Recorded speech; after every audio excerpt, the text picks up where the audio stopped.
Hiya, welcome to this tutorial about how to film a successful self-tape audition.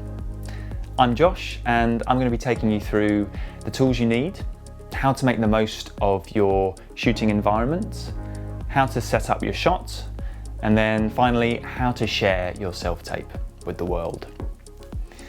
At the end, we'll also briefly touch on some optional equipment add-ons such as tripods, lights, and screens. But these are more nice to haves really, and by no means essential to make a good self-tape. So I'm sure you're raring to go, so let's get started. Okay, so in terms of must-have tools we need for this, we only need one thing, and that is a phone.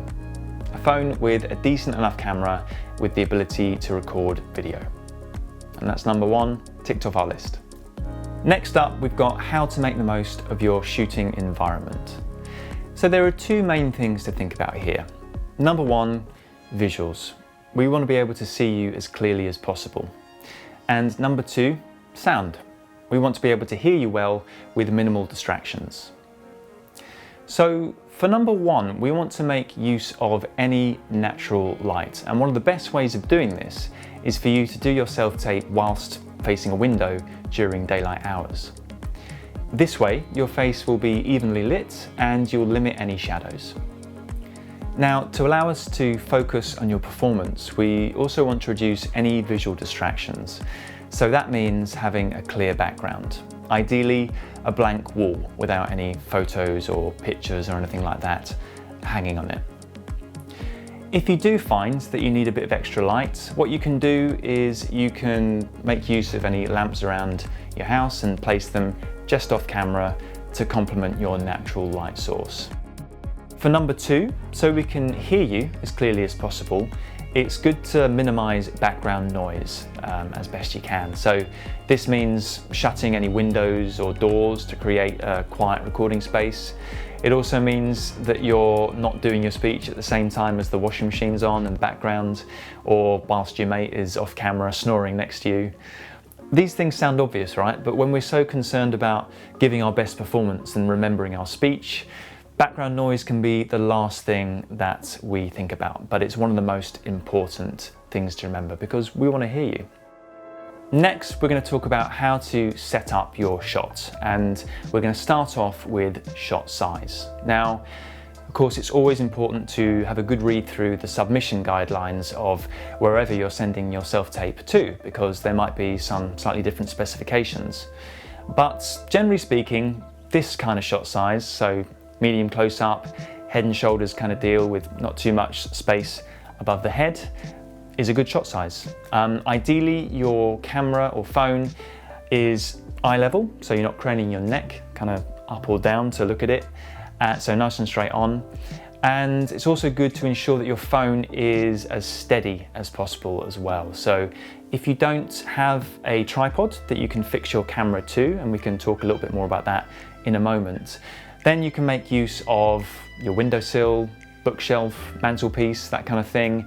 If you are going to be making DIY tripods though, just make sure that the surface is as stable and safe as possible, because we don't want you breaking your phone or anything else for that matter.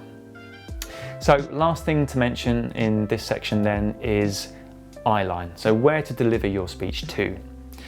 Again, good to check submission guidelines, but generally speaking, just off camera, so kind of there or there, is a good kind of eye line to have, rather than straight down the barrel of the lens. So you've filmed your pieces, you've chosen your favorite takes. How do you get them in front of us? Well, firstly, don't worry too much about creating some kind of super slick and polished production here. And by that I mean, we really don't mind, for example, if we see you pressing start and stop at the beginning and end of your speech. Because the most important thing for you to focus on is having a great time showing us how brilliant a performer you are, rather than showing us how good an editor you are. The main thing is, as long as we can see and hear you clearly, we're happy.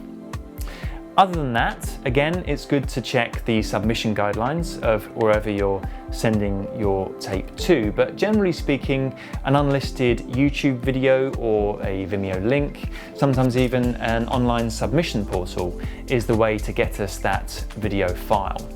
And when I say video file, it is generally a good idea to send your pieces as one file. So you can either film your pieces in one uninterrupted take, with maybe a little beat in between each piece, or you can film each piece separately and then edit them together before sending us that file. So as I mentioned at the beginning of this tutorial, you really don't need any special equipment in order to film a good self-tape audition. However, if you are interested, here are a couple of affordable add-ons that we'd recommend. Number one, a ring light. So these are really easy to get hold of. They're a good complement to your natural light source if it's a bit of a dim day, for example. You can often control the brightness on these things, and you can also get them with a phone holder as well, which means you don't have to worry about piling your camera up with loads of books. Number two, you can get one of these collapsible photography backdrops, which can be a really worthwhile investment. It's good when you don't have an appropriate wall to use wherever you're filming, and you can also place it directly in front of a window to get closer to a natural light source. So there we go. Hopefully that's given you a good idea of how to film your self-tape audition. Happy filming and best of luck.